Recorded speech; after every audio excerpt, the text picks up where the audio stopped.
پھر اسی طرح نماز کے لیے آپ ایک ٹارگٹ اس رمضان میں رکھ سکتے ہیں، یا آپ یہ رکھ لیں کہ زیادہ نوافل پڑھنے، یا یہ رکھ لیں کہ خاص خشوع و خضوع کا، یا یہ کہ اول وقت، یعنی کوئی ایک ٹارگٹ اپنا رکھ لیں کہ میں اس رمضان میں اول وقت نماز پڑھوں گی، ساری نمازیں اول وقت. اور اس طرح آپ کو کیسے پورا ہوگا؟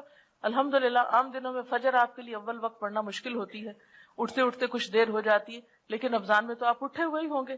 یہ نہیں کہ آپ سحری کے بعد جو لوگ خود کام کرتے ہیں گھر کا، تو وہ کیا کرنا شروع کر دیں، برتن دھونا شروع کر دیں، کچن صاف کرنا شروع کر دیں، اس کو فرش دھونا شروع کر دیں، اور سارے کام کرتے کرتے سویر کر دیں، اور جب تھوڑی دیر رہ جائے سورج نکلنے کو تو جلدی جلدی نماز پڑھ لیں.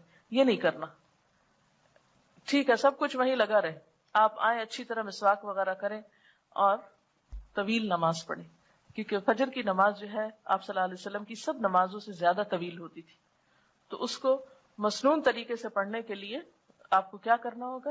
آپ اندھیرے میں شروع کرتے تھے اور تھوڑی تھوڑی روشنی ہو جاتی تھی جب ختم کرتے تھے. ہم لوگوں نے کتنی دفعہ زندگی میں مسنون نماز فجر کی پڑھی ہے.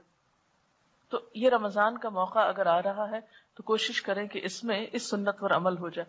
تو ساری نمازوں کو اول وقت میں، یعنی یہ جو عبادات ہے رمضان میں، ذاتی عبادات، اس میں روزے کو، حقیقی روزہ، نماز کو، اول وقت کی نماز اور خشوع و خضوع، پھر اسی طرح نوافل میں جو جو چیزیں آپ کر سکتے ہوں، اور اس میں خاص طور پر قیام اللیل یعنی جو تراویح کی نماز ہے اس کا اہتمام، کیونکہ ایک نفل جو ہے وہ فرض کے برابر ہے. عام دنوں میں فرضوں میں کوئی کمی کوتاہی